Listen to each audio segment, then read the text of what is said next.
In AAA on the bench trying to get to the majors. That's kind of how I've always looked at my career. And, my initial goal was to take over from Johnny Carson, as all young comedians wanted to. And then I thought I wanted to host the Today Show. And I think when you do children's TV and you become successful in that arena, it's always been very difficult for anybody to take me serious. I've always been kiddie show host. And with the success of Unwrapped, certainly that's helped tremendously. We're starting our 11th season of Unwrapped, which is crazy.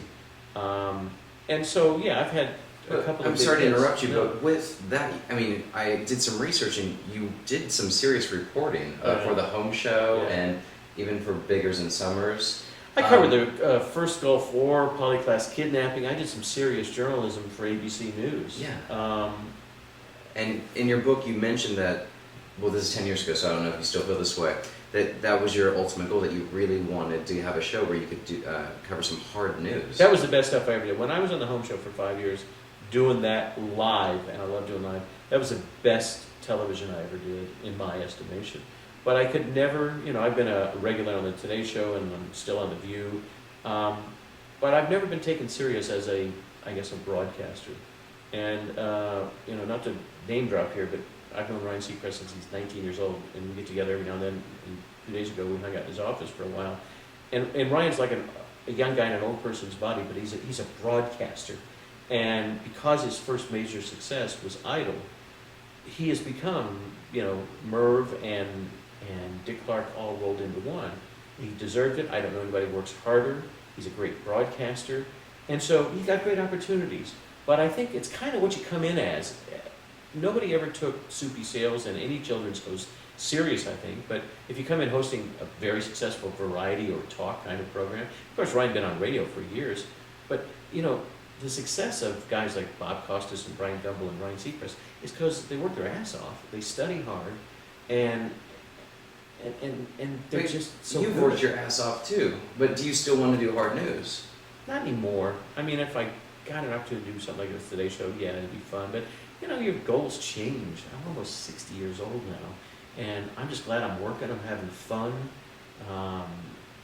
Would I like to do a talk show? Maybe. Will I get that opportunity? Probably not. So you get to a point where you have to get realistic about your life.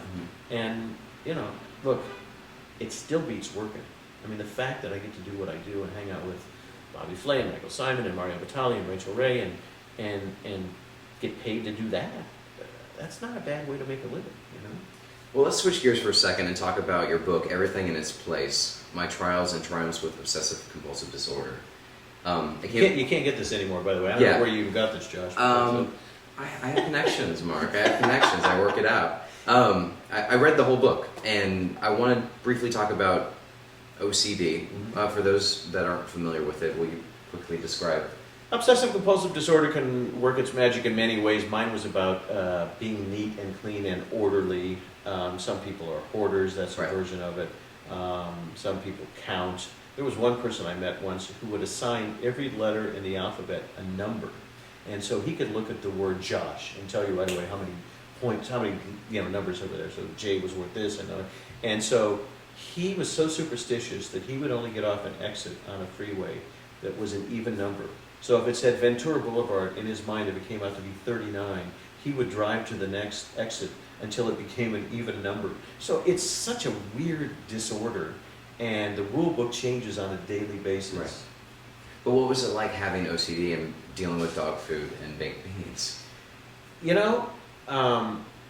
the moment of doing the show, it never bothered me. But the people who worked on the show will tell you, and it's in the book, the minute we were off camera and I got to get away from being Marc Summers' TV host, I was undressing in front of the kids, in front of the audience. I was taking my shirt off, and because they would love to throw green stuff at me and douse me with things, and it was all in good fun on the show.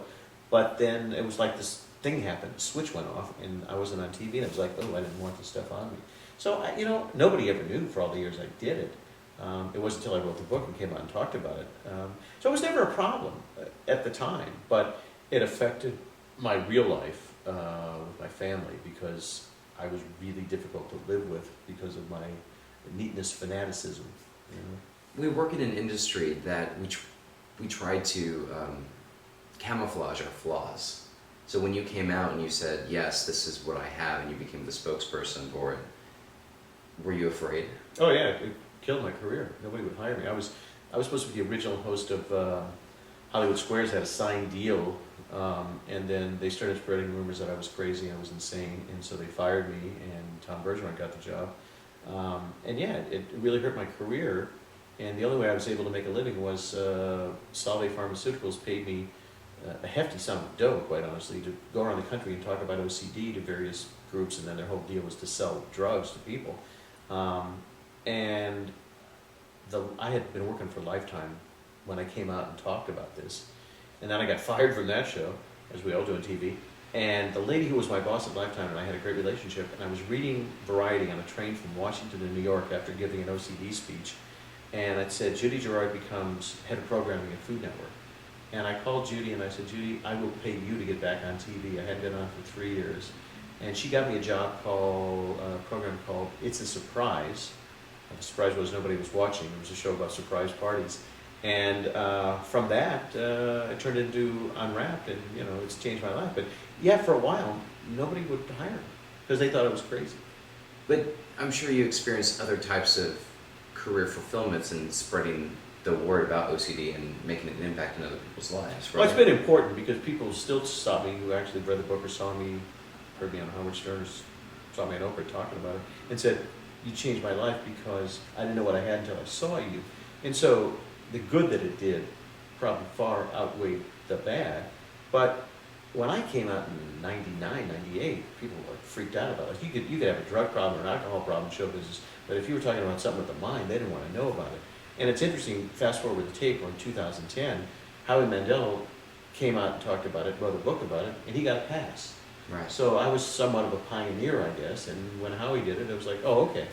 Well, in your book, you mentioned that it's a war that you waged this war, and you were 80% cured. Where are you today, 10 years later? Oh no, I never say you're 100%. I still would say 80% cured. When I'm busy and active and things are going well, I don't think about it. But if I have too much time on my hands, I may fluff that pillow a few times.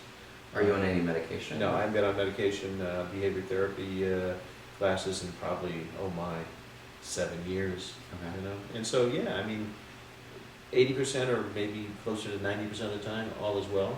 But I can walk into my office. I split my time between LA and Philadelphia. I can walk into my office in Philly some days and go, this place is a mess, and spend 8 hours ripping it apart and cleaning it. But that's twice a year.